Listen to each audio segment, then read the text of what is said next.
500 peso Noche Leche Buena. Kasya na ba po ang 500 pesos? Then I said, yes, kasya ng 500 pesos. Alam mo, posible naman talaga yung 500 pesos eh. Gano'n nga ba kalaki o karami yung 1/4? Tingnan natin. Kaya, 1/4. what?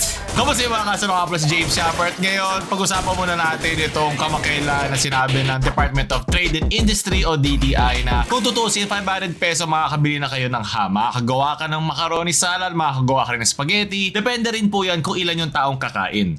Pero hindi dapat to kakain, pero ano yung taong kakainin mo? Kasi kulang pa yung sahog na yan para mabigyan mo ng lasa yung mga kakainin mo. So, kung apat kayo doon, yung isa doon kailangan yung kainin kasama na siya sa ulam, di ba? Masarap ang kuya mo. So, pag-usapan muna natin, naglabas kasi sila ng Noche Buena Price Guide 2025 ang DTI. Sinabi dito na ugalain natin magkumpara. So ngayon, inuugali ko o i-double check ito binigay nilang listahan. Well, marami naman din doon mga tao na alam naman nilang ginagawa nila. Pero baka nakakalimutan nila, itong mga presyo na to, hindi naman to nasa harap mo lang eh. Babiyahe ka, pupunta ka doon, di ba? Babalik ka. Meron ka mga kailangan dalhin. So may mga dagdag pa yan na kailangan mong bilhin, dagdag pa na gastos para mabili ito. Hindi naman tayo nag-instant transmission eh. Para pumunta sa mga palengking yan. At syempre kung saan rin nakatira, depende rin yun doon sa babayaran. Pupunta pa ako sa murang palengke. Babiyahe pa ako doon. Ganun din. Nabawas din doon yung presyo na sinasabi nila na suggested retail price ng mga pagkain na ito. O para lang hindi lang tayo nag-hate play. Literal na binabasa natin ito mismo sa kanilang mga sinabi. Abangan ng mga produkto may diskwento at nakapromo. Matik yan. Paunawa, ang Noche Buena Price Guide ay mayroon 256 na SKU mula sa 22 manufacturers. Ang mga presyo nakasa dito ay suggestion lamang ng manufacturers at supermarkets at groceries. Ang NB Price Guide ay effective hanggang end of the year. Ang mga presyo ay may markang ganyan at may markang wala na hindi ko makita yung print. Tapos ito, so yan, CDO, Pure Foods, Virginia. Ito yung dami at ito yung kanilang mga presyo. Ito naman mga elbow macaroni pero masarap sikmuraan.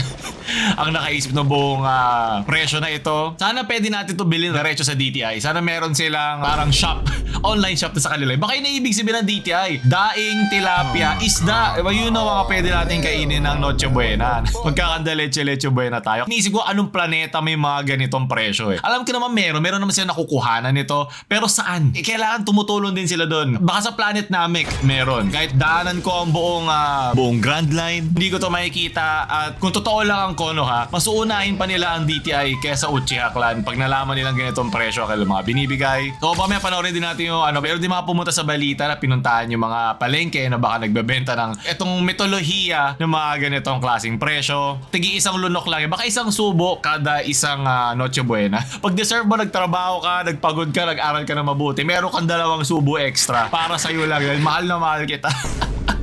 Sinabi ni Secretary Roque na ang sample basket covering 4 dishes plus pandesal ay 526 pesos. So Christmas ham prices ay umabot daw ng 170 pesos while spaghetti would cost 78.50 cents. Noodles at 30 and the sauce at 48.50 cents. Macaroni salad would cost 152.44. Wala na nga ako nakikitang sentimo ngayon eh. Yung point. Macaroni noodles at 40.95, mayonnaise at 55 at cheese at 56. So sinabi nila ito, yung mga Pinoy pandesal daw na umaabot ng 27.75 for 10 pieces. So ito daw ay tataas at bababa depende sa kinakailangan ng pamilya. Pero if you really think about it, kasi kung gagamitin mo talaga yung kasulok-sulukan ng kokote mong nabubulok na sa brain rot at sa doom scroll, kasya sa family ng 4. Pero next year, 3 na lang kayo. Dahil mamamatay sa gutom yung pang-4.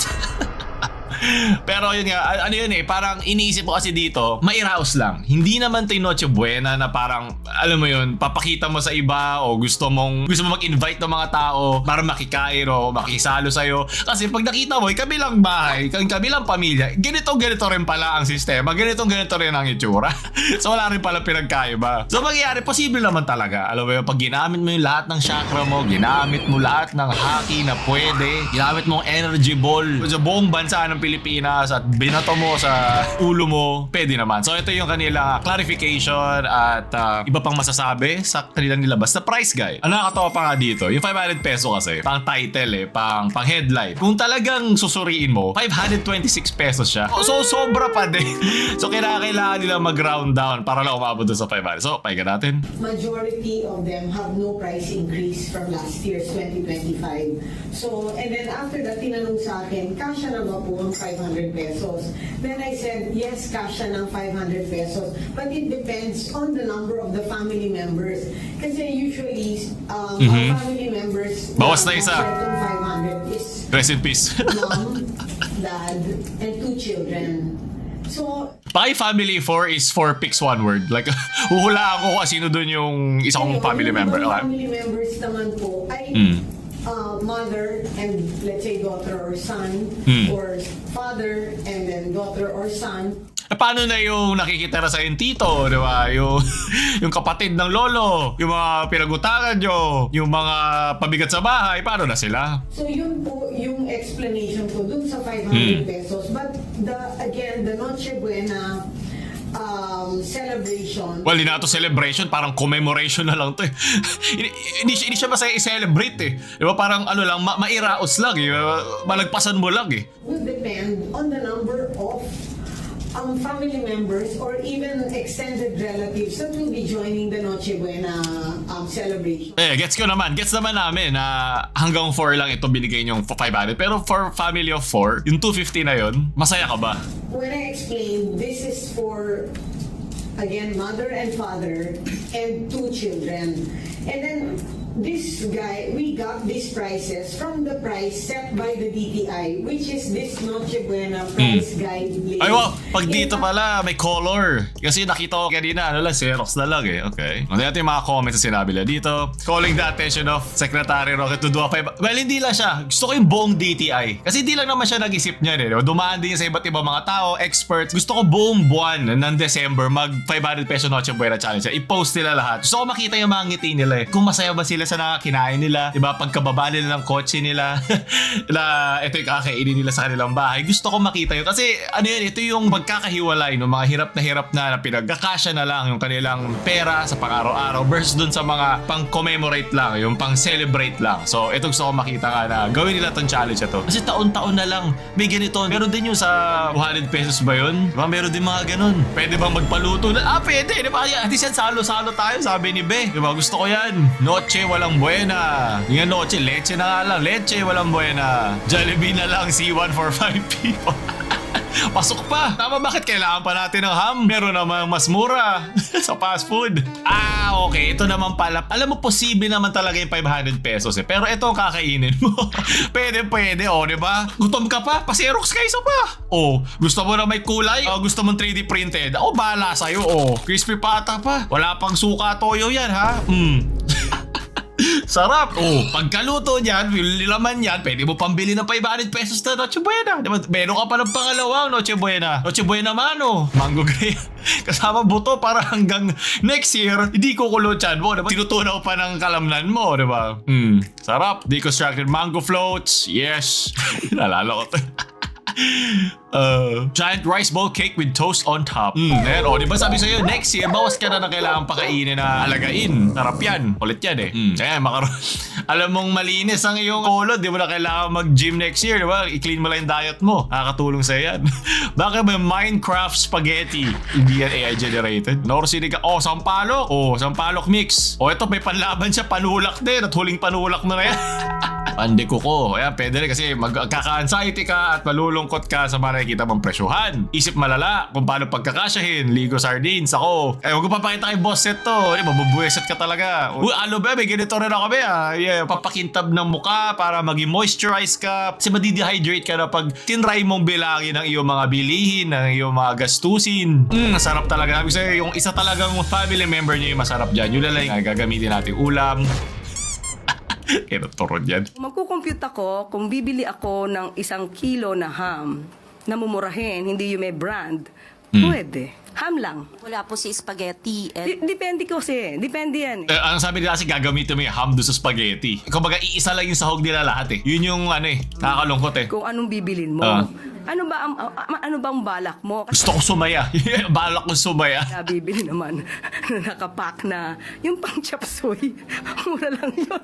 Tapos bumili ka ng bihon. Nakakalungkot dito. Tinatawa na lang niya yung ibang mabibili mo na ganun lang. Diba? Nakakatawa ba? Na makita mo na ito lang yung kakainin nyo para sa Noche Buena. Ganitong kalidad lang. Hindi nakakatawa sa ibang tao. Nakakalungkot yun. Iyak tawa tawag doon. Ma'am, tama po ba na dapat pagkasyahin yung 500, lalo na po ngayon na nakaranas po ang bansa ng kalamidad? Ay, alam Alam ko na gawin yung challenge. Alam ko na. Paano nyo pagkakasyahin ang isang Noche Buena para sa 1 billion ng budget? Total, yun ang nananakaw sa Pilipinas, diba? Sa ating mga manggagawa, sa mga nagbabayad ng tax at sa mga nakatira dito. Bakit hindi natin gawa tayo ng 1 billion Noche Buena challenge? Hanggang ilang mansyon, ilang mga Ferrari at Porsche ang pwede natin ilagay sa ating hapagkainan para kainin isa-isa bago tayo magutom. Gusto ko makita yun. Yun ang gusto kong malasahan ngayon Noche Buena. Kasi tanong ni Ma'am tama ba? Hindi yun tama. Hindi dapat natin parang yung Filipino resilience na naman na matuwa na lang tayo. Pero natutuwa ako sa mga taong kayang i-rouse yung kanilang mga pamilya para lang din maramdaman nila ang diwa ng Pasko. Salo-salo tayo, ito yung Noche Buena, kahit anong halaga, magkakasama tayong pamilya o mga mahal natin sa buhay. Walang problema doon. Pero tama ba yun? Deserve ba ng isang normal na Pilipino na yun ang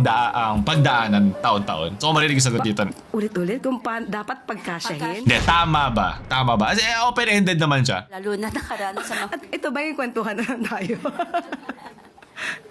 Depende, kasi kung yun lang naman ang kaya ko. At kaya ko namang tumingin sa mga may discount. May mga grocery stores na may discount pag malapit. Well, siguro kung may time tayo, di ba, ating mga driver, yung kotse, yung gas natin na unlimited ang gas, di ba? Hindi naman nagmamahal ang gas at petrolyo, no?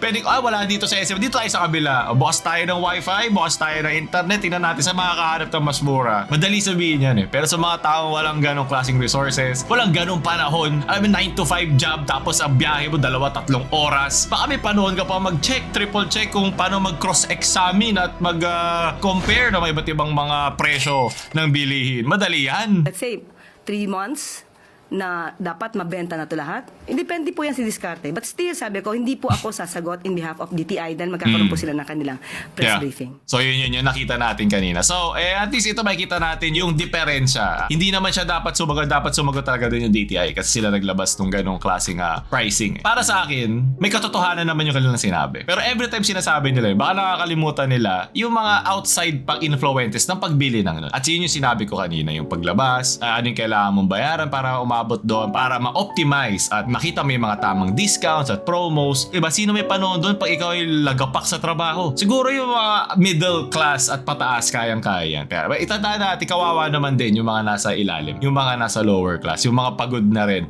maghabol at magpagod, diba? So naman, pumunta naman ng GMA News para ma-IRL vlog kung posible nga talaga ang 500 pesos. Maraming salamat, Luisito Santos. Sinabi po ng DTI na kayang pagkasyahin yung 500 pesos para sa Noche Buena ngayong Kapaskuhan. Yung tunog na yun parang sa patay pag naisip ko na kayang pagkasya. Parang ipasensya ko, hirap pagkasyahin Parang yun yung feeling ko, iniisip ko paano to kakasya sa 4 Ngayon, nandito po tayo sa isang sikat na tindahan ng hamon dito po sa Quiapo sa Lungsod, Maynila. Nga, di ba? Yung mga pupuntang Quiapo. At titingnan natin kung may mararating po yung 500 pesos po para po sa Noche Buena. Let's go! Tingnan natin kung may mabibiling 500 pesos na halaga ng hamon dito po. Tara. Dito sa may area po ng slice cook ham, ang 1 kilo na po ng sweet bacon ay nasa 1,440. Okay, so 1/4 kilo ang kukunin natin. So, di ako magaling sa math pero pag hinati mo ang 1/4, 1/16 each kilo ang papasok sa tiyan mo. Okay, kung 4 kayo. Well, kung mabait si nanay at tatay, mas marami pa na onti dun sa mga anak. Pero, sige. Pero kung yung sinasabi po ng DTI na 500, pwede kang makabili ng 360 pesos ang 1/4. So meron pa ako 140 para sa sauce, mayonnaise, elbow macaroni, nasisikmuran ka. Yung scrap ham, Okay. 1/8 po yung isang Bocha, nadagdagan pa kasi nag-iba na yung pinakapatong na ng papel So tumaas pa naman. Magiging crap ham na lang makakain ko. 50 pesos, pwede pa. Abot pa yan. Ano yan, 50 pesos ang yosi para matanggal yung gutom mo. Tagad doon lang ang pwedeng pambili niyan para malagpasan natin yung gutom, di ba? is 450 pesos. Ito naman yung pineapple ham, mas mura siya, 340 pesos. Gano'n nga ba kalaki o karami yung 1/4? Tingnan natin. Sige nga. 1/4. What? Yan, 1/4. Maghahati ang 4 dyan? Anong klaseng tao ang mabubusog dyan? 1/4? Naintindihan ko isang tao pero 1/4 so hahatiin ba natin sa 4 yan? So pag yan in-enhance natin, may kita mo na meron pang 5 molecules ng ham na pwede pa natin i-share sa ating kapitbahay. Sobra-sobra sabi ko sa inyo. Sobra-sobra ang 500 pesos para sa Noche Buena. Pag iisa na gutom doon, at least 3 na lang kayo next year. Yung 500 pesos, pasok na sa 3 tao, di ba? Mga kapuso, kayo na po magsabi. kasya po ba ang 500 pesos para po sa Noche Buena? Kasya, pero hindi kasya sa taong gustong sumaya yung kakain. Yun lang masasabi ko dyan, okay? Kayo nga, i-comment nyo nga kung nasa kayo lugar, tas kung magkano yung ham, magkano yung macaroni, at magkano siguro yung mga ketchup, toyo, patis, at keso. Mga mahal yun eh. Mga nabibili nyo sa lugar nyo. Pati hotdog, sama mo na. Para lang ma-compare natin sa kung gano'n nag-iiba-iba ang presyo kung nasa lugar. Di porke pa ako palang masarap na kakasya yung 500. Hindi madadala lang kumain ka na ba? Oo, kumain na ako ng Noche Buena. Yung mga text na gano'n, hindi yun gagana sa akin. Bahala ka dyan. Ganun, Noche Buena Challenge, let's go! Kumpleto na! Hinog na yung mangga. At least nag-float, di ba? Ano pa rin naman tayo, nasa Noche Buena tier list pa din. Gusto nyo pala panoorin, meron kaming Noche Buena tier list para dito. Ginawa naming years ago. Ayan, ito naman ang minimalist Noche Buena. Noche Buena! Ito, hotdog na nakakulong. Ang inang ina. Wala ko ulam eh. Ang ina-hotdog ko nakakulong. Yan din sinasabi ng mga virgin, hotdog ko nakakulong. Ilabas mo yung pagkain, gutom na ako. Hindi ako aabot ng Noche Buena dyan. Ang ina, bukas na ako kakain. Okay, tama. Yan dapat ang mindset natin pag kinocompute natin yung Noche Buena. Bukas na lang kakain. Sige na. Mahal ko sa buhay kayo na mauna. Tunod! So, mauna siya guys. Fries na siya. Fried. Yo, fried na fried. Waiting pa to sa batok Sarap crispy. Pwede na dagdag natin yan sa Noche Buena. Diba? Para magkaroon tayo, magka-cancel tayo dyan. Ay, maglulutan na. Daddy boy! Lalabasan na naman ako sa luto mo, Daddy boy, dyan. Enjoy nyo na yan. Hindi na yan naabot na Noche Buena. Sarapan nyo na. Yan. Magkano ba isang ungol nito? Ay, isang kanin yan at isang plato. Magkano? Mga apatan din to, di ba? Let's yan. Doon natatapos sa ating Noche Buena. Panoorin niyo ating Noche Buena tier list. Ako ulit si James Shopper. Share nyo to sa mga patay gutom nyong friend para lalo sila magutom. James Shopper na babaalam. Shoo!